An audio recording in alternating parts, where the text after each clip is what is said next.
नमस्कार विद्यार्थी मित्रांनो, सगळ्यांना गुड मॉर्निंग। आज आपण 7 एप्रिलच्या महत्त्वाच्या घडामोडी डिटेलमध्ये बघणार आहे। लेक्चर अगदी व्यवस्थितपणे बघा, भरपूर सारे मुद्दे इथे डिस्कस होतील आणि लेक्चर बघून झाल्यानंतर आपल्या या लेक्चरची PDF आपल्या टेलिग्राम चॅनलवरून डाउनलोड करा। विजन गव्हर्नमेंट जॉब ऑफिशियल हे आमच्या टेलिग्राम चॅनलचं नाव आहे, ज्याची लिंक खाली डिस्क्रिप्शन बॉक्समध्ये मिळून जाईल। डायरेक्टली मुद्द्याकडे येतो। पहिला प्रश्न बघा, अलीकडेच कोणत्या देशाने अल निनो प्रेरित दुष्काळाला राष्ट्रीय आपत्ती घोषित केले? तर अल निनोमुळे राष्ट्रीय आपत्ती घोषित करणारा देश म्हणजे झिम्बाब्वे, पर्याय क्रमांक 4। झिम्बाब्वेचे जे राष्ट्राध्यक्ष आहेत इमर्सन, तर यांनी याच्याबद्दलची घोषणा केली। त्याचबरोबर देशाला हे जे आर्थिक संकट म्हणजे जे संकट आले त्याच्यातून बाहेर काढण्यासाठी किंवा मदतीसाठी म्हणून 2 अब्ज डॉलर्सची मदत ही आवश्यक आहे असं सुद्धा त्यांनी सांगितलंय। झिम्बाब्वेमध्ये 27 लाख लोक आहेत की जे डायरेक्टली या अल निनोच्या कचाट्यात सापडलेत। म्हणजे आता काय तिथं कमी पाऊस पडलाय, त्यामुळं पाणी कमी आहे, पीक हे त्या शेतांमध्ये आलेलं नाहीये, त्याच्यामुळे एकूणच अन्न असुरक्षितता ही आता तिथं भासलेली किंवा अन्न असुरक्षिततेचा सामना त्यांना करावा लागतोय। राष्ट्रीय आपत्ती घोषित केल्यामुळे काय होतं की तिथं दुष्काळाचा सामना करण्यासाठी म्हणून अधिक चांगली यंत्रणा उभा करता येते, म्हणजे जे संसाधनं असतात त्यांचं वाटप करण्याची परवानगी मिळते। झिम्बाब्वे जलविद्युत ऊर्जेवरती खूप अवलंबून आहे आणि तिथं दुष्काळामुळे देशामध्ये वीज सुद्धा तयार झालेली नाही, वीज उत्पादन खूप कमी झालेलं आहे। ओके, अल निनो सारखी परिस्थिती, जागतिक हवामानामध्ये जे बदल होत आहेत, तापमान जे वेगवेगळ्या उंचीवरती पोहोचत चाललंय, विक्रमी उष्णता नोंद होतीये, तर या सगळ्या गोष्टींमुळे दक्षिण आफ्रिकेमध्ये दुष्काळाची परिस्थिती वाढत चालली आहे। ओके, नुकताच झालेल्या लॅन्सेट अभ्यासानुसार दक्षिण आशियातील कोणत्या देशाने आयुर्मानात सर्वाधिक वाढ केली आहे? आता दक्षिण आशियामधला असा कोणता देश आहे की ज्यांच्या नागरिकांच्या आयुर्मानात वाढ झाली आहे असं लॅन्सेटच्या अभ्यासातून समोर आलंय? तर तो देश म्हणजे भूतान, पर्याय क्रमांक 3। आता हे द लॅन्सेट आहे ना, एक खूप प्रसिद्ध सायन्स फील्डमधलं एक मॅगझिन आहे जे वेगवेगळे अहवाल प्रकाशित करतात। त्यांनी या एका अभ्यासानुसार असं सांगितलंय की 1990 ते 2021 दरम्यान सरासरी जागतिक आयुर्मान हे 6.2 वर्षांनी वाढलंय। ओके, याला बरीचशी कारणं आहेत ना, जसं की बघा मेडिकल फॅसिलिटी वाढत चालल्यात, वेगवेगळ्या आजारांवरती आधीच लसी सुद्धा उपलब्ध होत आहेत। तर या सगळ्या गोष्टींमुळे ना 1990 पासून ते 2021 पर्यंतचा जर आपण कालावधी बघितला तर लोकांचं आयुर्मान हे जागतिक स्तरावरती सरासरी 6.2 वर्षांनी वाढलंय। ठीक आहे, भूतानने दक्षिण आशियातील आयुर्मानात सगळ्यात जास्त वाढ नोंदवली आहे आणि ही वाढ 13.6 वर्षांची आहे। त्यामुळे भूतान हा पहिल्या स्थानावरती देश आहे ज्याची म्हणजे आयुर्मान ज्यांनी वाढवलेलं आहे। ठीक आहे, त्यांच्या नागरिकांचं आयुर्मान वाढलंय। त्यानंतर भूतान नंतर बांगलादेशचा क्रमांक लागतो आणि बांगलादेशमध्ये सुद्धा आयुर्मान हे 13.3 वर्षांनी वाढलेलं आहे। ठीक आहे, नेपाळमध्ये आयुर्मान हे 10.4 वर्षांनी वाढले, तर भारतामध्ये आयुर्मान हे 8 वर्षांनी वाढलंय। आता एकीकडे जगाच्या सरासरीच्या तुलनेमध्ये भारतासह नेपाळ, बांगलादेश आणि भूतान या देशांमध्ये आयुर्मान वाढलंय, पण दुसरीकडे आपला शेजारी आहे बघा पाकिस्तान, की जिथं जगाच्या तुलनेमध्ये आयुर्मान वाढलेलं नाहीये, त्यांचं स्वतःच्या तुलनेमध्ये 2.5 वर्षांनी आयुर्मान वाढलेलं आहे। ओके, म्हणजे 1990 ते 2021 मध्ये जर तुम्ही बघितलं तर पाकिस्तानमध्ये फॉर एक्झाम्पल जर सरासरी ॲव्हरेज जे वय आहे, आयुर्मान जे आहे हे जर समजा 60 वर्ष होतं 1990 ला, तर ते आता वाढून 62.5 झाले। जर भारतामध्ये 60 असेल 1990 मध्ये आयुर्मान, तर आता ते 68 पोहोचलंय। तेच भूतानमध्ये जर आधी 60 होतं तर आता ते 73.6 वर्षांपर्यंत पोहोचलंय। ठीक आहे, तर हे तुम्ही लक्षात घ्यायचंय। ह्या आयुर्मानाविषयी आपल्याला एक्झाममध्ये एखादा क्वेश्चन बनू शकतो। पुढच्या मुद्द्याकडे येऊ, शिक्षणाचा अधिकार डॅश डॅशशी संबंधित आहे। इथं ABCD 4 विधानं दिलीत। ए विधान आहे सर्वांना शिक्षण, B 0 ते 14 वयोगटातील सर्व मुलांना मोफत आणि सक्तीचं शिक्षण, C 6 ते 14 वयोगटातील सर्व मुलांना मोफत आणि सक्तीचं शिक्षण आणि D सर्व मुलींना मोफत आणि सक्तीचं शिक्षण। तर आता शिक्षणाचा अधिकार हा कशाशी संबंधित आहे बरं? तर इथं पर्याय दिलेले आहेत, तर त्यापैकी योग्य उत्तर आहे ते म्हणजे पर्याय क्रमांक 3, फक्त C 6 ते 14 वयोगटातील सर्व मुलांना मोफत आणि सक्तीचं शिक्षण हा शिक्षणाच्या अधिकारासंबंधित योग्य विधान आहे। सर्वांना मोफत शिक्षण किंवा सक्तीचं नाही। 0 ते 14 नाही, 6 ते 14 वयोगट आहे. ठीक आहे. आणि फक्त मुलींनाच मोफत आणि सक्तीचं शिक्षण आहे का? तर नाही, 6 ते 14 मधल्या सर्व मुलींना मोफत आणि सक्तीचं शिक्षण आहे. ठीक आहे. तर इथं जे करेक्ट विधान ते म्हणजे सी. ओके. तर हे याच्याबद्दलची माहिती असायला पाहिजे. थोडे बारकावेत या प्रश्नामध्ये आयोग असेच काहीतरी मुद्दे शोधून प्रश्न विचारत असतो. ठीक आहे. थोडंसं आणखीन डिटेलमध्ये आपण जाऊ. कलम 21 असं समाविष्ट करण्यात आलंय की ज्या अंतर्गत 6 ते 14 या वयोगटातील सर्व मुलींना मोफत आणि सक्तीचं शिक्षण देण्यात यावं, याच्यासाठी कलम 21 अशी तरतूद करण्यात आली आहे. ही कोणत्या घटनादुरुस्तीनुसार करण्यात आली आहे बरं? तुम्हाला माहिती आहे का? अभ्यास तुम्ही केलाय का या गोष्टीचा? प्लीज मला कमेंट करून कळवा. याच्यासाठी कोणती म्हणजे कितवी घटनादुरुस्ती करण्यात आलती? ठीक आहे. आता हा शिक्षणाचा मुद्दा आपण रिसेंटली का बघतोय किंवा या प्रश्नामध्ये का बघतोय, तर अलीकडेच असं दिसून आलंय की भारतातील शिक्षणात सातत्यानं पदानुक्रम आणि तफावत आहे. देशाच्या सामाजिक आर्थिक जडणघडणीचा समतोल साधण्यासाठी शिक्षण महत्वाची आणि उपचारात्मक भूमिका बजावते. भारतामध्ये शिक्षण हा एक मूलभूत अधिकार आहे. तो आपल्या राज्यघटनेच्या अनुसूचित 7 मध्ये शेड्यूल 7 मध्ये येतो. याच्यामध्ये जी समवर्ती सूची आहे या अंतर्गत शिक्षण हा विषय घालण्यात आलेला आहे. 2009 मध्ये बालकांचा मोफत व सक्तीच्या शिक्षणाचा हक्क कायदा म्हणजे त्याला आपण RTE असं म्हणतो, राईट टू एज्युकेशन, हा लागू करण्यात आलेला आहे 2009 मध्ये. काही महत्वाची आपल्या घटनेमधली कलम आहेत जी शिक्षणासंदर्भात आहेत, ती तुम्हाला माहिती असायला पाहिजेत. जसं की कलम 41, काही प्रकरणांमध्ये काम करण्याचा, शिक्षणाचा आणि सार्वजनिक मदतीचा अधिकार हा कलम 21 अंतर्गत आहे. एक कलम 45 सुद्धा आहे ज्यामध्ये मुलांना मोफत आणि सक्तीच्या शिक्षणाची तरतूद आहे. कलम 46 आहे ज्याच्यामध्ये अनुसूचित जाती, अनुसूचित जमाती व इतर दुर्बल घटकांच्या शैक्षणिक आणि आर्थिक हितसंबंधांना प्रोत्साहन देण्यात येते. ठीक आहे. तर ही 3 कलम आहेत ज्याच्यामध्ये शिक्षणासंदर्भात तरतुदी आहेत, ह्या तुम्ही लक्षात ठेवायचीत. ओके. आता या शिक्षणासंदर्भातचा जो ॲसर कडून रिपोर्ट प्रकाशित करण्यात आलाय ना, ॲसर म्हणजे काय? The annual status of education report learning gap असं त्यांनी त्या रिपोर्टचं नाव दिलंय. 2023 नुसार 14 ते 18 वयोगटातील निम्म्याहून अधिक ग्रामीण विद्यार्थ्यांना बेसिक मॅथमॅटिक्स सुद्धा येत नाही असं याच्यामध्ये सांगण्यात आले. बेसिक म्हणजे काय? प्लस मायनस हे सुद्धा येत नाही असं या रिपोर्टमध्ये सांगितलं. आणि किती? निम्म्यापेक्षा जास्त ग्रामीण विद्यार्थ्यांना. ओके. या वयोगटातील सुमारे 25% विद्यार्थ्यांना त्यांच्या मातृभाषेतील इयत्ता 2रीच्या स्तरावरचा मजकूर वाचता सुद्धा येत नाही. मातृभाषेतला म्हटलंय म्हणजे ज्याची कुणाची मातृभाषा मराठी आहे किंवा जर तुम्ही साऊथकडे गेला तर त्यांच्या वेगवेगळ्या मातृभाषा आहेत, तर मातृभाषेतलं वाचता येत नाही, ते पण इयत्ता 2रीच्या स्तरावरचं 25% विद्यार्थ्यांना. विचार करा. जसं जो वय वाढत जाते ना तसं शाळा सोडण्याचं प्रमाण सुद्धा वाढत जाते असं या रिपोर्टमध्ये सांगितलंय.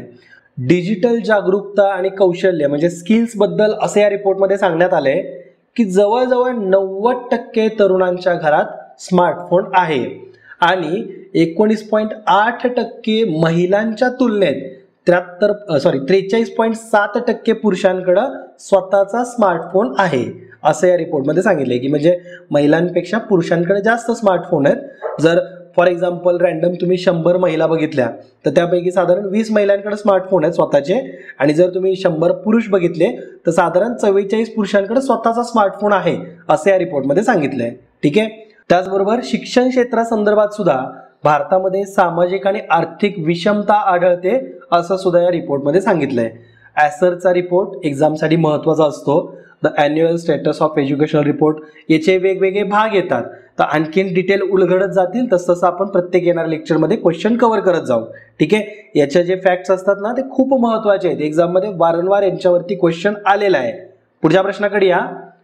अलीकडेच चर्चेत असलेले अहोबिलम मंदिर कोणत्या राज्यात आहे?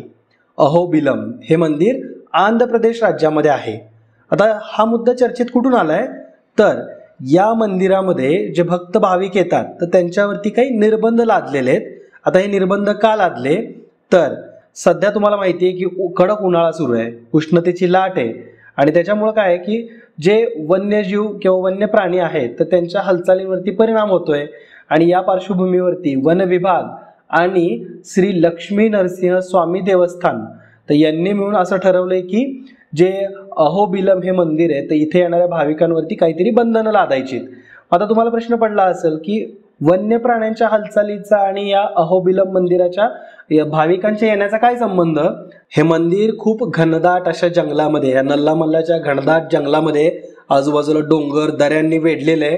हे मंदिर हे कुर्नूल जिल्ह्यात आहे आंध्र प्रदेशच्या. ठीक आहे. ह्या मंदिरामध्ये ना नरसिंहांची उपासना केली जाते. नरसिंह कोण, तर आपले जे भगवान विष्णू आहेत तर त्यांचा एक सिंहरूपी अवतार ते म्हणजे नरसिंह.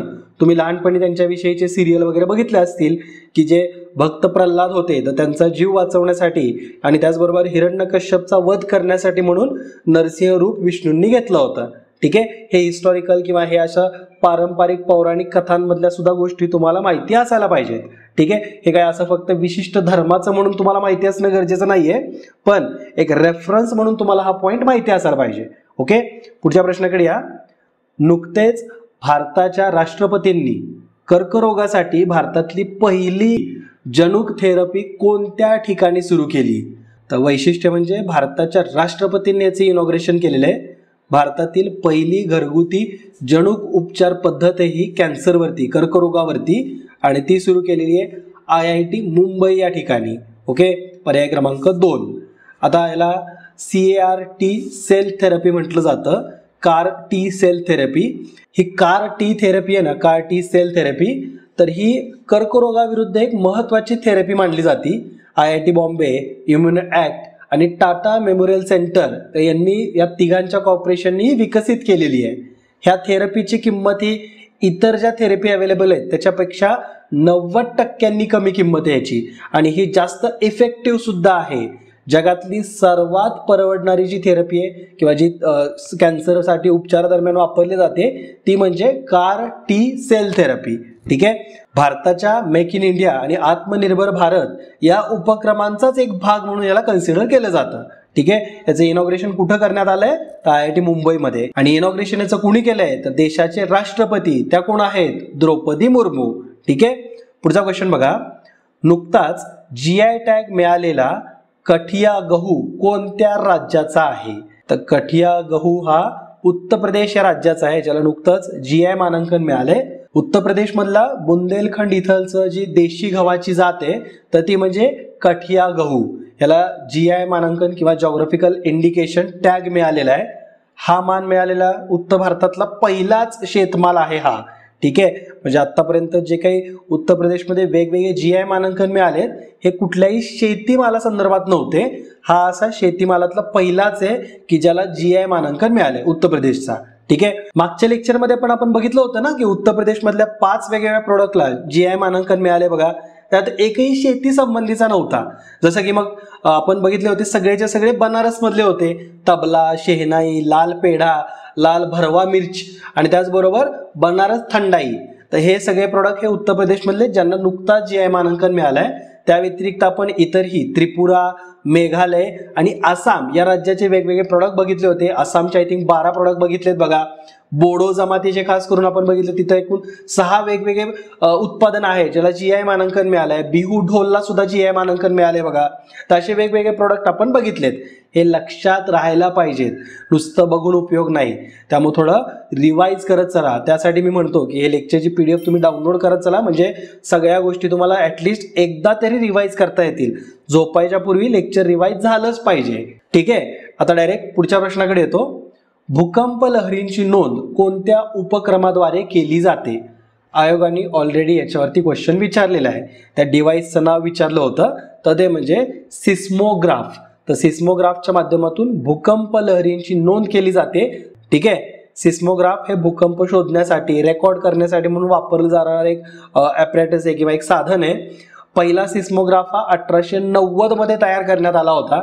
आता हा रिसेंटली चर्चेत कुठून आलाय, तर 3 एप्रिलला तैवानमध्ये एक भूकंप झाला, तुम्हाला माहिती आहे. पूर्व किनारपट्टीवरती तिथलच्या 7.4 रेक्टर स्केलचा हा भूकंप होता. मागच्या 25 वर्षातला सगळ्यात मोठा भूकंप म्हणून याची नोंद करण्यात आली आहे. तैवानमध्ये नेहमी छोटे मोठे भूकंप होत असतात, पण मागच्या 25 वर्षातला सगळ्यात तीव्र भूकंप हा होता. या भूकंपामुळे काय झालं, तैवानमध्ये तर जीवित आणि इतर आर्थिक हानी तर झालेलीच आहे, पण याच्या व्यतिरिक्त फिलिपिन्स आणि जपान या देशांमध्ये सुनामीची भीती निर्माण झाली आहे. ओके, तर हे पुढचं मोठं संकट आहे. आता याच्याबद्दल आपल्याला महिनाभरामध्ये 15 दिवसांमध्ये कळून येईल की याचा नेमका परिणाम काय झालाय. ठीक आहे, आता हे जे तैवान आहे ना, हे प्रशांत महासागरामध्ये जे रिंग ऑफ फायर्स आहे त्याचे शेजारी बसलेले ठिकाण आहे. महत्वाचं म्हणजे रिंग ऑफ फायरच्या क्षेत्रात जगभरातले जवळपास 90% भूकंप होत असतात. ओके, म्हणजे एकूण जगामध्ये जर 100 भूकंप होत असतील ना, त्यापैकी 90 भूकंप हे रिंग ऑफ फायर्स या क्षेत्रामध्ये होतात. ठीक आहे, रिंग ऑफ फायर्स हे नेमकं काय ना, मी तुम्हाला या इमेजमध्ये दाखवतोय. हे प्रशांत महासागराच्या सभोवतालचा ज्वालामुखीचा आणि भूकंपाचा क्षेत्र म्हणून ओळखलं जातो. ठीक आहे, हा एक असा एक ट्रँग्युलर भाग आहे. इथं या क्षेत्रामध्ये अर्धवर्तुळाकार किंवा घोडाच्या नालीसारख्या आकाराचं हे क्षेत्रफळ असून 40,250 किलोमीटर पर्यंत हा भाग पसरलेला आहे. ठीक आहे, या क्षेत्राला सर्कम पॅसिफिक बेल्ट असं सुद्धा म्हटलं जातं. लक्षात ठेवायचं आहे, सर्कम पॅसिफिक बेल्ट म्हणजे काय, तर आपला हा रिंग ऑफ फायर. ठीक आहे, असं म्हटलं जाते की इथं एकूण 400 पेक्षा जास्त सक्रिय ज्वालामुखी सुद्धा या प्रदेशात आहेत, म्हणूनच याला रिंग ऑफ फायर्स असं नाव देण्यात आलंय. ओके, दक्षिण अमेरिकेच्या दक्षिणेकडील टोकापासून ते उत्तर अमेरिकेच्या पश्चिम किनाऱ्याजवळ जपान आणि न्यूझीलंड पर्यंत पसरलेला हा भाग आहे. रिंग ऑफ फायर्स मध्ये भरपूर देश येतात, जसं की बघा Bolivia, Chile, Ecuador, Peru, Costa Rica, Mexico, United State of America, Canada, Russia, Japan, Philippines, Australia, Papua New Guinea, Indonesia, New Zealand आणि हा अंटार्क्टिकचा भाग हा या रिंग ऑफ फायर्स मध्ये समाविष्ट केला जातो. आता या भागामध्ये वारंवार भूकंप होण्याचं कारण म्हणजे इथलच्या ज्या टेक्टॉनिक प्लेट आहेत ना, ह्या नेहमी हलत असतात, ते एकमेकांच्या घर्षणामध्ये येतात आणि त्याच्यामुळे मोठे भूकंप निर्माण होतात. ओके, आता हे टेक्टॉनिक प्लेट्स वगैरे काय ना, हे मी आपल्या विजन स्टडीच्या लेक्चर्समध्ये खूप डिटेलमध्ये घेतलं होतं. तर जे विद्यार्थी ऑलरेडी जुने स्टुडंट आहेत त्यांना माहिती असेल, पण तुम्ही जे नवीन विद्यार्थी आहेत त्यांनी काळजी करू नका. मी सगळे विषय अगदी कन्सेप्ट वाईज घेणार आहे. तर त्याच्यासाठीच आम्ही विजन MPSC नावाचं एक सेपरेट यूट्यूब चॅनल बनवलंय. त्याची लिंक मी खाली डिस्क्रिप्शन बॉक्समध्ये दिली आहे. त्यामध्ये आपण GSचे सगळे विषय घेणार आहे. विजन गव्हर्नमेंट जॉब या चॅनलवरती सगळे काही करंट अफेअर ओरिएंटेड लेक्चर असतील, पण खास स्पेशल GSचे lecture, history, polity, geography, economics हे सगळे सब्जेक्ट विजन MPSC या स्वतंत्र चॅनलवरती मी घेणार आहे. त्याचं टाइम टेबल सुद्धा आहे. प्रत्येक सोमवारी आपण पॉलिटी घेणार आहे, त्यानंतर मंगळवारी सुट्टी, मंगळवारी तुम्ही स्वतः अभ्यास करायचा आहे. बुधवारी आपण इतिहास घेणार, गुरुवारी अगेन सुट्टी आणि तुम्ही स्वतः अभ्यास करायचा आणि शुक्रवारी आपण भूगोल या विषयामध्ये भेटणार आणि हे सगळं मोफत असणार आहे. ओके, तुम्ही डायरेक्टली फक्त चॅनलला सबस्क्राईब करा आणि नोटिफिकेशन ऑन करा, म्हणजे तुम्हाला सगळे नोटिफिकेशन्स अपडेट मिळत राहतील. ठीक आहे, बऱ्याचशा जणांना नोटिफिकेशन न येण्याचं कारण सुद्धा हेच असतं, फक्त सबस्क्राईब करतात. तर सबस्क्राईब केल्यानंतर नोटिफिकेशनवरती क्लिक करायचं आणि ऑल असा ऑप्शन असतो बघा, तर सगळ्या नोटिफिकेशन्स तुम्हाला येतील. जास्त वेळ तुमचा घ्यायचा नाहीये, फक्त हे चॅनल आम्ही कालच ओपन केलंय म्हणून मी तुमच्यापर्यंत ही माहिती देतोय. या चॅनलची लिंक खाली डिस्क्रिप्शन बॉक्समध्ये आहे. ओके, पुढच्या प्रश्नाकडे या. डॅश डॅश सरकारने या भागातील हिमनदी तलावांमुळे निर्माण झालेल्या धोक्यांचे मूल्यांकन करण्यासाठी 2 तज्ज्ञांच्या गटाची स्थापना केली आहे. कोणत्या सरकारने अशा प्रकारचा निर्णय घेतलाय की 2 तज्ज्ञ गटांची समिती त्यांनी बनवली आहे आणि ती समिती काय अनालाइज करणार, तर ज्या धोकादायक हिमनदी तलावांमुळे जे काही धोके निर्माण होतील ना त्याच्याविषयीचा अभ्यास करणारा हा गट असणार आहे, हे तज्ज्ञ असणार आहेत. तर हे राज्य म्हणजे महाराष्ट्र आहे का, नाही, कारण हिमनदी आहे का महाराष्ट्रात, कर्नाटकमध्ये आहे का, ओडिशामध्ये आहे का, तर नाही. पर्याय क्रमांक 1 उत्तराखंड हे त्याचं करेक्ट आन्सर आहे. ठीक आहे, म्हणजे एक्झाममध्ये जरी असाच तुम्हाला क्वेश्चन आला ना तरी थोडं लॉजिक लावा ना, विचार करा हिमनद्या आहेत का बाबा इतर राज्यात, नाही, तर उत्तराखंड हे त्याचं करेक्ट आन्सर आहे. आता ही नेमका मुद्दा चर्चेत कुठून आला हे समजून घ्या. उत्तराखंडमध्ये अनेकदा पूरस्थिती निर्माण होतीये. गेल्या काही वर्षांमध्ये वारंवार दुर्घटना होत आहेत. अशा परिस्थितींचा पूर्व अंदाज यावा याच्यासाठी म्हणून उत्तराखंड सरकारने तज्ज्ञांच्या 2 गटांची स्थापना केलेली आहे. हे तज्ज्ञ उत्तराखंडमधील 5 संभाव्य धोकादायक हिमनदी तलावांमुळे निर्माण होणाऱ्या धोक्यांचे मूल्यांकन करतील. तर हे जे असे तलाव आहेत की जे हिमनद्यांच्या पाणी साठल्याने बनलेले आहेत, जे रिसेंटली हिमालयन राज्यांमध्ये ना अलीकडच्या काही वर्षांमध्ये मोठ्या आपत्तींचं कारण सुद्धा ठरत आहेत. हे जे तलाव असतात ना यांच्यामुळं ग्लेशियर लेक आउटबर्स्ट फ्लड्स तयार होतात. म्हणजे अशा प्रकारचे क्षेत्र निर्माण होतात की जे ग्लेशियर लेक म्हणजे काय की असं बर्फ वितळून तयार झालेले हे तलाव आहेत आणि हे कधीतरी फ्लड म्हणजे पूरजन्य स्थिती निर्माण करतात. तर अशा क्षेत्राला ग्लेशियर लेक आउटबर्स्ट फ्लड असं प्रवण क्षेत्र सुद्धा म्हटलं जातं. ठीक आहे. भारताचं जे आपलं केंद्रीय गृह मंत्रालय आहे तर त्याच्या अंतर्गत काम करणारं राष्ट्रीय आपत्ती व्यवस्थापन प्राधिकरण जे आहे ना म्हणजे त्याला आपण NDMF असं म्हणतो. तर यांनी हिमालयन राज्यामध्ये एकूण 188 धोकादायक हिमनदी सरोवर आहेत किंवा तलाव आहेत अशी नोंद केलेली आहे की जिथं कधीही अतिवृष्टीमुळं हे फुटू शकतात. ओके. आणि त्यापैकी 13 सरोवर किंवा तलाव हे उत्तराखंड राज्यामध्ये येतात. आता अशा ज्या घटना होतात ना ज्याच्यामध्ये तलाव हे फुटतात यांना ग्लोफ असं म्हटलं जातं. ओके. तर आता ग्लोफ बद्दल थोडी माहिती तुम्ही गुगल करा. माझ्याकडे याच्याबद्दलची इन्फॉर्मेशन आहे मी तुम्हाला लगेचच सांगू शकतो पण मला अपेक्षा आहे की तुम्ही सगळ्यांनी काही गोष्टी या स्वतः अनालाइज कराव्यात, स्वतः त्या गोष्टींमध्ये जावं. ज्यावेळेस तुम्ही त्या इमेजेस बघाल त्यावेळेस तुम्हाला खरं ते रिअलाइज होईल की अरे ही घटना किती मोठी आहे, किती मोठं संकट आहे. ठीक आहे. 2021 मध्ये ग्लोफची घटना घडली होती ज्याच्यामध्ये अचानक तलाव हा फुटला होता. त्याचबरोबर 2013 मध्ये तो खूप दुर्दैवी अशी घटना घडली होती. ठीक आहे. केदारनाथच्या खोऱ्यांमध्ये हे पूर वारंवार येत आहेत. ओके. तर याच्याविषयी थोडीशी माहिती ग्लोफ बद्दल तुम्ही सर्च करा. ओके. पुढच्या प्रश्नाकडे या. हडप्पा शहर कोणत्या नदीकाठी वसलेलं आहे? तर हडप्पा शहर हे रावी नदीकाठी वसलेलं आहे. आता हडप्पा हे चर्चेमध्ये का आलंय बरं? तर गुजरातच्या एका गावात टेकडीच्या उतारावरती मातीची भांडी आणि प्राण्यांच्या हाडांसह माणसाचा सुद्धा एक सांगाडा सापडलाय आणि हा सांगाडा हा या हडप्पाकालीन संस्कृतीचाच भाग आहे असं म्हटलं जात आहे. हडप्पाचा पहिल्यांदा जो शोध आहे ना तर तो दयाराम सहानी यांनी 1921 मध्ये लावला होता. हे तुम्हाला माहिती पाहिजे. एक्झाम मध्ये याच्यावरती क्वेश्चन येऊन गेलेले आहे ऑलरेडी. ठीक आहे. यांच्यासोबत जे ब्रिटिश अधिकारी होते यांची सुद्धा नावं विचारलीत. हडप्पा संस्कृती हा आपल्या सिलेबस मधला भाग आहे त्यामुळे करंट अफेअर लिंक करून एन्शियंट हिस्ट्रीमध्ये असा क्वेश्चन येऊ शकतो. ठीक आहे. पुरातत्वशास्त्रज्ञांनी ना पडता बेट नावाच्या जागेचं उत्खनन केलं आणि जे की हडप्पा नेक्रोपोलिसच्या समूहामध्येच जी दफनभूमी आहे तिथून 1.5 किलोमीटर अंतरावरती हे पडता बेट नावाची जागा आहे. तिथं उत्खनन केल्यानंतर अशा प्रकारचा सांगाडा, माणसाचा सांगाडा, प्राण्याचा सांगाडा आणि त्याचबरोबर मातीची भांडी ही सगळी सापडलीत. ठीक आहे. 2018 मध्ये अशाच प्रकारे एक दफन स्थळ पूर्ण शोधून काढलं होतं. पुरातत्वशास्त्रज्ञांनी गुजरातच्या कच्छ जिल्ह्यात खटिया गावाच्या बाहेरच्या बाजूला जवळपास 500 कबर असतील अशा प्रकारची दफनभूमी शोधून काढली होती. ठीक आहे. 2018 मध्ये. हडप्पा संस्कृतीविषयी सांगायचं झालं तर इजिप्त आणि मेसोपोटॅमियासह जगातली सर्वात जुनी संस्कृती मानली जाते, सिव्हिलायझेशन मानली जाते. सिंधू नदी काठी याचा विकास झालेला आहे आणि म्हणूनच ह्याला आपण सिंधू संस्कृती असं म्हणून सुद्धा ओळखतो. ठीक आहे. हडप्पा संस्कृतीची ओळख ही ब्रॉन्झ युगातील सभ्यता म्हणून सुद्धा केली जाते कारण हडप्पा संस्कृतीच्या काळातच तांब्यावर आधारित मिश्र धातूंपासून बनलेल्या बऱ्याचशा वस्तू सापडल्यात. ठीक आहे. या हडप्पा संस्कृतीची वैशिष्ट्य बघाल तर नागरी नियोजन पद्धती, सरळ काटकोनामधले रस्ते, विटेची बांधलेली घरं, विटेपासून बनवलेली. ओके.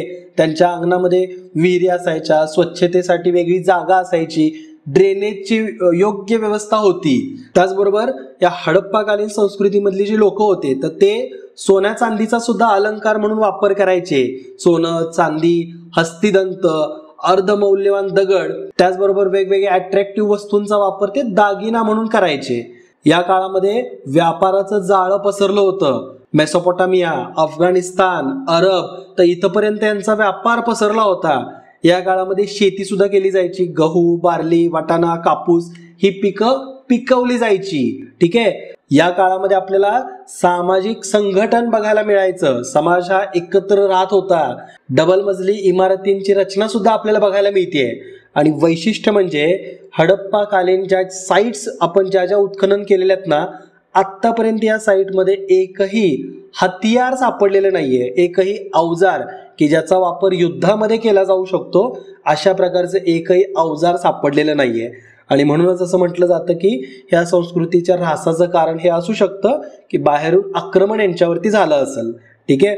हडप्पाकालीन जे प्रमुख साइट्स सापडल्यात ना, तर आजच्या साइट्स तुम्ही लक्षात ठेवा. हडप्पा पंजाबमध्ये मुख्यतः, पाकिस्तानमध्ये मेजॉरिटी भाग आहे. मोहेंजोदडो हे सिंधू संस्कृतीतला भाग, अगेन हा पाकिस्तानमध्येच आहे. गुजरातमध्ये धोलावीरा जे कच्छ जिल्ह्यात आहे, आणि त्याचबरोबर लोथल या साईटवरती ना आयोगाने क्वेश्चन विचारला होता. लोथल हे बंदर म्हणून या साईटचा वापर केला जायचा. एक बंदर होतं त्यांच्या व्यापाराचं. त्या एक्झाममध्ये असंच विचारलं होतं, खालीलपैकी कोणतं हडप्पाकालीन संस्कृतीमध्ये बंदराचं ठिकाण होतं, तर ते म्हणजे लोथल. ठीक आहे. त्याचबरोबर राजस्थानमध्ये कालीबंगन या ठिकाणी सुद्धा हडप्पाकालीन संस्कृतीचे काही पुरावे सापडलेत.